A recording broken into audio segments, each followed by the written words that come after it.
15 taon na buhat-buhat ni Nanay Cristina ang kanyang anak na si Juan Carlos para makapasok lang ito ng eskwela.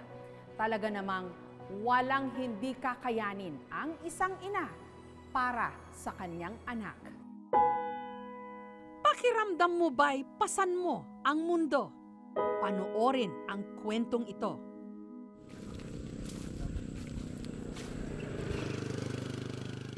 Para makapasok sa eskwela, ang 22 anyos na si Juan Carlos, araw-araw siyang binubuhat ng kanyang nanay Cristina. Kahit ang kanyang timbang, 30 kilos. Si Juan Carlos kasi paralisado. Ang magkabila niyang binti, wala nang pakiramdam. Ito ba yung pinasok po ng plancha na baka sakali may maramdaman ako sa paa, kaso wala eh. At dahil parati lang siyang nakaupo, nakabaluktot na rin ang kanyang binti. Maging sa pagtulog, hirap si Juan Carlos. Pagpatulog ko, pakana po kasi di po pwede yung madaganan po yung part na may tahi ko po. Kasi pag nadaganan po siya, sasakit po siya ng mga ilang araw po.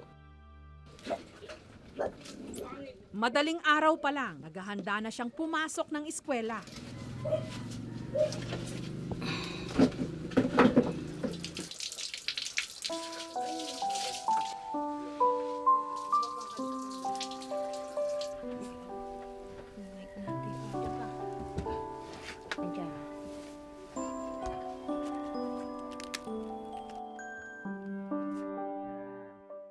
Nagtatrabahong electrician sa Taguig ang asawa ni Nanay Cristina. Kaya ang katuwang niya sa pag-aalaga, ang kanyang bunsong anak na si Paulo. Dahil nasa ilalim ng burol ang kanilang bahay, para makapunta sa kalsada, kinakailangan nilang umakyat ng 40 baitang. Grade 5 yan mo. Akyat kami dyan, madaling araw. Umuulan. Pagdating doon sa taas, gulong kami dyan. Kasi nga is matarik. Ang hirap umakyat pag madulas. Gas-gas sa braso. Balik na naman kami, palit ng uniforme. Try na naman kami umakyat. Sabi ko, pag pangatlong beses nalaglag pa tayo, huwag ka nang pumasok. Pero nagagalit siya, ayaw niya. Basta siya, papasok siya kahit bagyo pa yan. Mula noon, si Paulo na ang nagbubuhat sa kanyang kuya. Pagkaakyat, isasakay si Juan Carlos sa tricycle.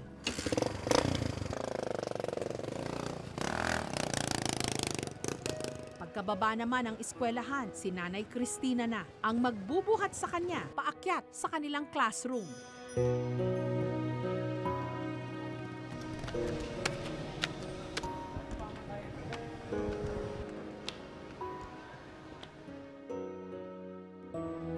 Dahil 55 anyos na si Nanay Cristina, nahihirapan na siya. Halos mahimatay ka na sa pagod. Nakabubuhat sa kanya, ramdam niya. May mga estudyante na talagang babanggain ka pa. Ayaw nilang tumabi kapag dadaan na kami. Talagang kinigit-git kami.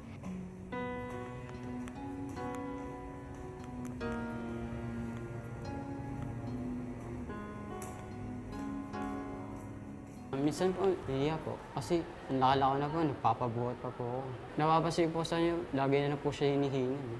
May araw na gusto ko na po na tumigil pa makapagpahinga po ang nanay ko sa paghatid sundo po sa akin. Para kahit papaano, mabawasan ang pagod ni Nanay. Kasi po ang grade 10 ay andun po sa 2 taas na yon. So para hindi po mahirap kay Nanay, dito po siya nilagay. Dahil 3 po kaming grade 10 dito na excess do sa room na yon. Wala naman ako magagawa. Hanggang gusto niyang mag-aral, hanggang kaya ng katawan ko, hanggang kaya ko siyang buhatin. Hindi naman po pwedeng manggagaling mismo sa akin na ayaw ko na siya ay nagpupursige. Ganun po.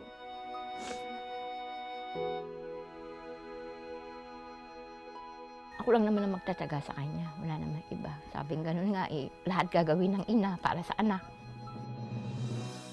Sobrang hirap po para sa akin po kasi sa paghihirap niya at pagtsatsaga po niya. Gagawin ko na po lahat para masuklayan po lahat ng paghihirap po niya. Kuya Juan ang tawag sa kanya ng kanyang mga klase at ang matalik niyang kaibigan sa eskwela, si Jaime, na kusang loob ding pinapasan siya. Mas bilib na bilib po ako sa kanya kasi kahit po ganun po yung kalagayan niya po, bilib din po ako sa nanay niya kasi kahit nahirap na po siya, pinipilit pa rin po nila na makapasok po si Arga rin. Pero bakit naparalisa si Juan Carlos? Paano nagsimula ang kanyang kondisyon? Yung bunso ko, yung lalaro silang yung pasipa-sipa. Ngayon tinamaan, hindi naman sinasadya. Bumaksak siya sa simento. Natamaan daw ang kanyang spinal cord at kinailangang maoperahan noon sa lalong madaling panahon. Nagtagal kami sa ospital kasi bago kasi maano sa ospital sa orthopedic, yung pang nakapila ka para ka maoperahan. Nag-aantay kami ng tulong. Nakasali siya sa foundation. 5 taong gulang si Juan Carlos nung siya'y naoperahan sa buto. Pero buhat noon, hindi na siya nakalakad pa. 3 taon siyang nakaratay hanggang dumating ang panahon na kinailangan na niyang pumasok sa eskwela. Pinaliwanag ko muna sa kanya kasi sabi ko, kailangan mo mag-aral, hindi para sa akin, hindi para sa iyo. Hindi naman kasi porket ganyan ka. Kailangan mo rin mag-aral. Kaso nga lang, ako ang magiging paa niya. Mas madali raw nung siya'y nasa elementary dahil magaan pa lang ito. Pero habang lumalaki, pabigat din ang pabigat. Sabi nga nila, kapag gusto mo, nagiging magaang, pero pag ayaw mo, nagiging mabigat. Yung iba nga, naawa nga sa akin, baka daw hindi gamitan ng wheelchair. Sabi ko, isang ko naman padadaanin ng wheelchair. Ang eskwelahan nila, puro hagdanan. Dahil 15 taon nang nakalipas, nung huling matignan ng doktor si Juan Carlos, isinama siya ng aming team sa isang orthopedic doctor. Doon na nila nalaman na ang pagkaparalisa pala ng mga paa ni Juan Carlos, hindi dahil sa aksidente, kundi dahil sa sakit na tinatawag nilang Pott's disease o tuberculosis sa buto. Actually, hindi siya masyadong common unlike yung TB sa lungs. Kung napa-check up lang niya na mas maaga, mas maganda. Kasi usually, pwede naman painumin lang ng gamot, gagaling siya. Kaya lang yun nga, sabi nga, dinala nila sa hospital na paralyzed na. With regards dun sa mga pagbubuhat-buhat niya, kung kaya naman kasi ng katawan, okay lang. Although it can cause strain, especially sa likod. Since menopause na si nanay, unti-unti nang rumurupok yung mga buto niya. Yung muscle niya, nagkaroon din ng muscle atrophy, lumiit na siya. Yung sa tuhod naman niya, dahil hindi siya gumagalaw, nag-stiff na rin, no, tumigas na. Definitely, hindi na siya makakalakad. Masakit kasi, siyempre, naalala ko kasi, pag wala na ako, sino magiging kasama niya? Tumatakbo po sa isip ko ba yung dati na sa dami-dami naman po ng tao, bakit ako pa po? Gayunman, patuloy siyang nangangarap. Gusto raw niyang maging isang computer engineer. Ang pangarap ko po sa nanay ko pa na maging stay na po sa sabay, wala na po siyang gagawin. Magkaroon po ng sariling bahay para po sa kanya po.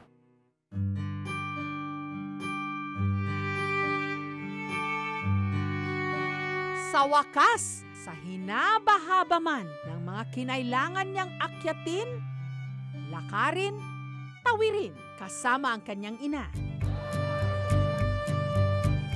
Ngayong taon, magtatapos na ng junior high school si Juan Carlos. Sabi ko, parang itong kwento ni Juan Carlos pang KMJS. Imumulat niya tayo sa realidad na kahit ano ang merong kondisyon meron tayo. Kung meron tayong pangarap sa buhay, hindi lang para sa sarili natin, para sa pamilya natin at saka sa mahal natin sa buhay, gagawin natin lahat para makamit yon. Espesyal ang araw na ito para sa kanilang pamilya. Dahil 1 taon na naman ang kanilang nalagpasan sa kabila ng lahat ng kanilang mga paghihirap. Masaya ako kasi nagbunga nga yung aking paghihirap. Akit panaog ng hagdanan. Siyempre proud ako kasi kahit ganyan siya, hindi niya alintana yung sasabihin ng ibang tao. Kaya naman ang mga magulang ni Juan Carlos, tulong-tulong sa paghahanda.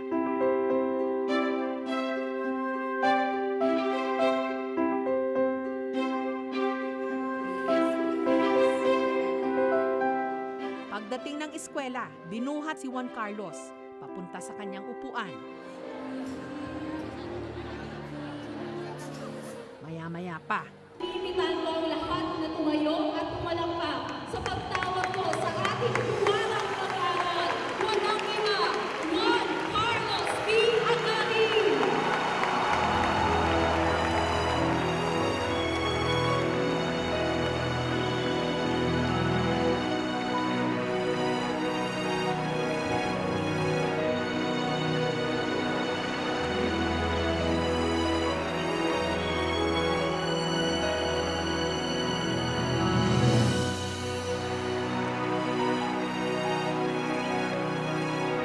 Ang hindi nila alam, hindi lang si Juan Carlos ang paparangalan sa araw na ito, pati na ang dakila niyang ina.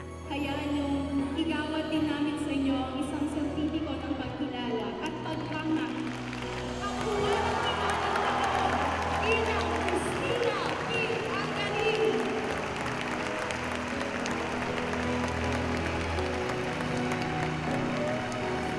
Gayon din ang ating mga stakeholders. Masayang-masaya ako kasi kahit paano nagbunga yung paghihirap ko. Kilabutan ako. Masaya kasi dahil sa kanila, kaya nagsisipag ako. Hindi ko pinapakita na nanghihina ako at tinutuloy ko ng talagang laban. Siyempre, may inihanda kaming sorpresa para sa kanila. Prize po! Congratulations! Wow! Dami! On behalf of Antipolo City Government, binibigyan po namin kayo ng scholarship grant na magagamit po ni Juan Carlos sa pag-aaral niya sa grade 11 and grade 12. Amin pong iginagawad sa inyo ang libreng pag-aaral sa aming school. Libre po ito lahat, pati uniform, mga book allowance, lahat-lahat po, pati miscellaneous. Dagdag pa doon, kung matapos siya sa amin, sigurado po ang kanyang trabaho sa amin. Kasi sobra-sobra na po yung supplies na natatanggap namin, lalo na sa kanya. Dami po salamat sa inyo, sa tumulong sa amin. Salamat po. Susiguraduhin ko na makabibigyan kayo ng maganda. Sa mga panahong gustong-gusto mo nang sumuko, tandaan mo ito, ang kwento ni Juan Carlos at ng kanyang ina. Ginagawa ang lahat, hindi na uubusan ng pag-asa. Dahil sa totoo lang, isang araw lang yan. Lilipas at lilipas din.